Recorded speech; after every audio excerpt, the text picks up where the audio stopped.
Donald Trump यांची दुसऱ्यांदा जेव्हा अमेरिकेमध्ये सत्ता आली तेव्हा आपल्याकडच्या काही लोकांनी फटाके फोडले होते. फिर एक बार ट्रम्प सरकार अशा पद्धतीच्या घोषणा म्हणा किंवा अशा पद्धतीचा एक प्रचार समाज माध्यमांवरती भारतातही झालेला होता आणि आज त्याच ट्रम्पनं अख्ख्या जगाला धंद्याला लावलेला आहे, कामाला लावलेला आहे. डोनाल्ड ट्रम्प जेव्हापासून त्यांची दुसरी टर्म सुरू झालेली आहे, जगभरामध्ये अशांतता आहे. जगभरामध्ये म्हणजे भारताला सुद्धा त्याचे किती मोठे परिणाम भोगावे लागतात बघा. आपल्यावरती त्यांनी ट्रम्प टेरिफ लावला आणि त्यानंतर सगळीकडे जगभरामध्ये आज जे काही संघर्ष सुरू आहेत, युद्ध सुरू आहेत, त्या सगळ्याचं मूळ आहे डोनाल्ड ट्रम्प. आणि आता याच ट्रम्प यांच्या मनमानी कारभाराच्या विरोधात अमेरिकन लोक सध्या रस्त्यावरती उतरलेले आहेत. काल दिवसभरामध्ये 80 लाख लोक, 8 मिलियन लोक, अमेरिकन लोक अमेरिकेच्या रस्त्यावरती उतरले. ते म्हणाले नो किंग्स. नो किंग्स म्हणजे राजासारखं वागलेलं आम्हाला चालणार नाही, राजेशाही चालणार नाही, हुकुमशाही चालणार नाही. आणि डोनाल्ड ट्रम्प यांच्या विरोधात डोनाल्ड ट्रम्प यांनी पाय उतार व्हावं यासाठी हे सगळे अमेरिकन लोक सध्या रस्त्यावरती उतरलेले आहेत. आणि त्यानंतर डोनाल्ड ट्रम्प यांचं त्यावरती उत्तरही आलेलं आहे. नेमकं काय घडलेलं आहे म्हणजे अमेरिकन लोकांचं म्हणणं आहे की आपण हा जो इराण सोबतचा संघर्ष करतोय, सध्या जे काय सुरू आहे मध्य पूर्वेमध्ये, मध्य आशियामध्ये, तर आपला काय संबंध आहे त्याच्याशी? अमेरिकेचा आणि मध्य पूर्वेचा इराणचा काय संबंध आहे? तर त्याच्या बदल्यामध्ये आता खरं तर ट्रम्प यांचं बोलणं म्हणजे सकाळी काय बोलतात, दुपारी काय बोलतात, संध्याकाळी काय बोलतात आणि रात्री काहीतरी भलतंच बोलतात. तर ट्रम्पचं यावरती जे उत्तर आलेलं आहे ते मी तुम्हाला सविस्तर सांगणारच आहे. नेमकं काय म्हणालेले ट्रम्प ते उत्तर ऐकून खरं तर आपल्याला हसायला येईल. सगळं सविस्तर तुम्हाला या व्हिडिओमधून सांगणार आहे. नमस्कार, मी अमोल किनोळकर. आपण पाहत आहात महाराष्ट्र टाइम्स ऑनलाईन. तर सुरुवातीला हा जो संघर्ष सुरू झालेला आहे इराण विरुद्ध अमेरिका, खरं तर इराण इस्रायल यांच्यातलं वितुष्ट आपल्या सगळ्यांना माहिती आहे. अमेरिकेनं त्यामध्ये उडी घेतली, त्यांचे Ayatollah supreme leader Ali Khamenei यांना संपवलं आणि त्यानंतर जो सुरू झालेला आहे संघर्ष तो अजिबात थांबलेला नाही आहे. कारण इराणनं अमेरिकेचे जे काही तळ आहेत मध्य पूर्वेमधले, मिडल ईस्ट मधल्या देशांमधले, ते सगळे उडवून लावलेले आहेत. त्यांचं सगळं इन्फ्रास्ट्रक्चर उडवून लावलेलं आहे. त्या ठिकाणी अमेरिकेचे जे महागडी विमानं आहेत अवॅक्स सारखी, तर ती सुद्धा उडवून लावलेली आहे. जी 16 विमानं आहेत खरं तर आणि खूप महाग आहेत. 700 मिलियन डॉलर, अमेरिकन डॉलर एवढी त्याची किंमत आहे. आणि अशी विमानं सुद्धा इराणनं निकामी केलेली आहे. मोठ्या प्रमाणावरती या सगळ्याची झळ जी आहे ती जगाला पोहोचलेली आहे. स्ट्रेट ऑफ होर्मुझ इराणनं बंद केला आणि त्यामुळे जगभरामध्ये आता महागाई पसरलेली आहे. आपल्याकडे सुद्धा काय परिस्थिती आपल्या सगळ्यांना माहिती आहे. या सगळ्याच्या विरोधामध्ये अमेरिकन लोक जे आहेत ते रस्त्यावरती उतरले आणि त्यांनी म्हटलेलं आहे की नो किंग्स. राजासारखं वागू नका, हुकुमशहासारखं वागू नका. इथे कोणीही राजा नाहीये, मोनार्की चालणार नाही, असं अमेरिकन लोकांचं म्हणणं आहे. आणि 80 लाख लोक अमेरिकेच्या रस्त्यावरती उतरलेले आहेत आणि त्यांनी ट्रम्प यांच्या विरोधात घोषणाबाजी दिली आणि ट्रम्प यांनी आपलं पद सोडावं यासाठी हे आंदोलन करण्यात आलेलं आहे. ट्रम्प सत्तेत आल्यापासून राजासारखे वागतायत, तिथल्या काँग्रेसला विचारात घेत नाहीयेत. उदाहरणं द्यायचं झालं तर टेरिफचं उदाहरण आहे. टेरिफचा डोनाल्ड ट्रम्प यांनी शस्त्रासारखा वापर केला की तुम्ही माझ्यासारखं म्हणजे मी जे म्हणेल ते वागा, नाही वागलात तर तुमच्यावरती 100%, 200% टेरिफ. ही अशी मनमानी जी आहे ती ट्रम्पने केलेली होती. जिओ पॉलिटिक्समध्ये अशा एखाद्या गोष्टीचा वापर हा करून एखाद्या देशांना ब्लॅकमेल करणं म्हणजे आपल्याला सुद्धा, भारताला सुद्धा त्यांनी एक प्रकारे ब्लॅकमेलच केलेलं होतं. तर टेरिफचा जो अधिकार आहे तो खरं तर अमेरिकन काँग्रेसचा आहे, पण काँग्रेसला ते विचारातच घेत नव्हते. परस्पर राष्ट्राध्यक्ष डोनाल्ड ट्रम्प हे या संदर्भातले निर्णय घेत आणि त्यामुळे अमेरिकेच्या सुप्रीम कोर्टानं सुद्धा ट्रम्प यांचा जो टेरिफचा निर्णय आहे तो रद्दबातल ठरवलेला होता. ट्रम्प हे अमेरिकन संविधानाच्या चौकटीच्या बाहेर जाऊन वर्तन करतायत असं सुप्रीम कोर्टानं सुद्धा म्हटलेलं होतं.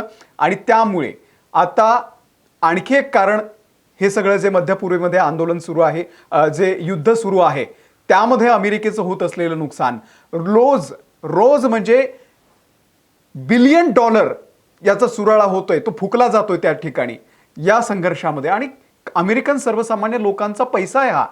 आणि डोनाल्ड ट्रम्प यांच्या खिशातला पैसा नाही आहे, हा अमेरिकन लोकांचा पैसा आहे. आणि त्यामुळे अमेरिकन लोकांचं म्हणणं आहे की या संघर्षातून आपल्याला मिळतंय काय?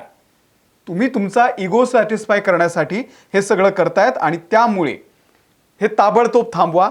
3,000 ठिकाणी ट्रम्पच्या विरोधात लोक रस्त्यावरती उतरले.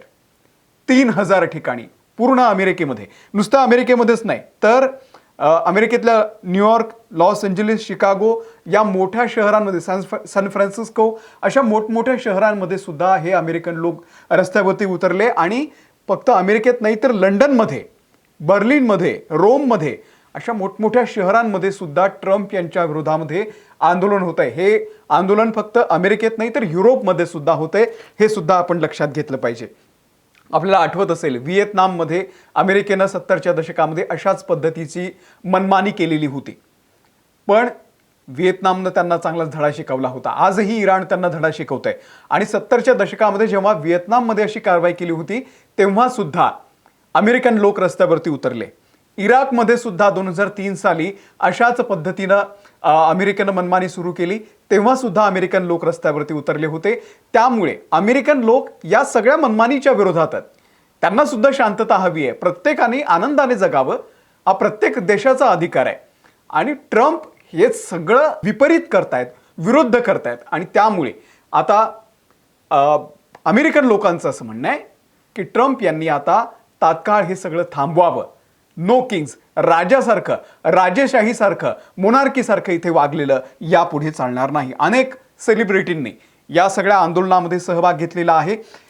ट्रम्प यांच्या धोरणाविषयी विरुद्ध नो किंग्स प्रोटेस्ट हे एक योजनाबद्ध राष्ट्रीय मोहिमेचा भाग असल्याचं तिथल्या आयोजकांनी म्हटलेलं आहे. एक लक्षात घ्या, याचा कोणीही चेहरा नाही या आंदोलनाचा. डिजिटल माध्यमांमधून म्हणजे सोशल मीडियामधून हे आंदोलन पेटलं आणि मोठ्या प्रमाणावरती शनिवारी रस्त्यावरती अमेरिकन लोक उतरले ट्रम्प यांच्या विरोधामध्ये. आतापर्यंत एखाद्या राष्ट्राध्यक्षाच्या विरोधामध्ये एवढं मोठं आंदोलन कदाचितच याआधी अमेरिकेमध्ये झालेलं असेल, ते ट्रम्प यांच्या विरोधात होतंय, हे आपण लक्षात घेतलं पाहिजे. आता जेव्हा अमेरिकन लोक रस्त्यावरती उतरून डोनाल्ड ट्रम्प यांना हा प्रश्न विचारतायत की हे आपण कशासाठी करतोय, तर त्यावरती डोनाल्ड ट्रम्प यांचं उत्तर आलेलं आहे. फायनान्शियल टाइम्सला त्यांनी मुलाखत दिली आणि त्यामध्ये त्यांनी म्हटलेलं आहे की इराणचं तेल ताब्यात घ्यायचं आहे, मला इराणचं तेल हवंय. आता डोनाल्ड ट्रम्प यांनी याआधी कधीही असं स्टेटमेंट केलेलं नव्हतं की मला इराणचं तेल हवंय. पण आता जेव्हा लोक रस्त्यावरती उतरलेत, आंदोलन अंगाशी आलेलं आहे हे बघून त्यांनी आता हे स्टेटमेंट केलेलं आहे की इराणमधलं तेल मला पाहिजे. याआधी जेव्हा स्ट्रेट ऑफ हॉर्मुझ हा ओपन करायचा होता, त्या संदर्भात जेव्हा त्यांच्यावरती दबाव होता अमेरिकेवरती, डोनाल्ड ट्रम्प यांच्यावरती, तेव्हा त्यांनी चीन असेल, फ्रान्स असेल किंवा इतर जे देश आहेत त्यांना सांगितलं होतं, युरोपातल्या देशांना सुद्धा म्हटलेलं होतं की तुम्ही या आणि हा जो स्ट्रेट ऑफ हॉर्मुझ आहे हा ओपन करण्यासाठी मला मदत करा. कारण मला तर काही तेलाची गरज नाही. ज्या देशांना या रस्त्यातून तेल जातं त्यांनी यावं आणि या ठिकाणी मला साथ द्यावी. जर अमेरिकेला तेलाची गरज नाही तर मग आता जेव्हा लोक रस्त्यावरती उतरतायत तेव्हा ते म्हणतायत हो मला आता इराणचं तेल हवंय. हे असं कॉन्ट्राडिक्टरी, कायम विरोधाभासी बोलणं असतं डोनाल्ड ट्रम्प यांचं. आज काय बोलतील, उद्या काय बोलतील, म्हणजे दिवस 16 ते 2-2 तासानंतर त्यांचं स्टेटमेंट बदलतायत. आणि त्यामुळे डोनाल्ड ट्रम्प यांच्या विरोधात सध्या अमेरिकेमध्ये आंदोलन सुरू आहे आणि त्यांना आता उत्तर देण्यासाठी डोनाल्ड ट्रम्प म्हणाले की मला आता इराणचं तेल हवंय. आणि त्यासाठी त्यांनी मोठ्या प्रमाणावरती आपलं सैन्य मध्य पूर्वेमध्ये उतरलेलं आहे. मिडल ईस्टमध्ये मोठ्या प्रमाणावरती अमेरिकन सैन्य दाखल झालेलं आहे आणि इराणनं सुद्धा इशारा दिलाय की तुम्ही या.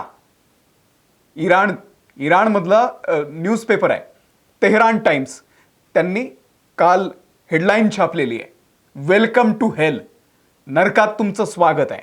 आणि आम्ही या जर अमेरिकन सैनिकांनी खर्ग आयलंड घेण्याचा प्रयत्न केला तर आम्ही त्यांना नरक दाखवू, अशा पद्धतीची चेतावणी जी आहे ती इराणनं दिलेली आहे. हा जो संघर्ष आहे तो कुठून कुठपर्यंत पोहोचलेला आहे लक्षात घ्या. सध्या हा संघर्ष थांबण्याची कोणतीही चिन्ह नाही आहेत. त्यामुळे पुढच्या काळात नेमकं काय होतं ते पाहणं महत्त्वाचं आहे.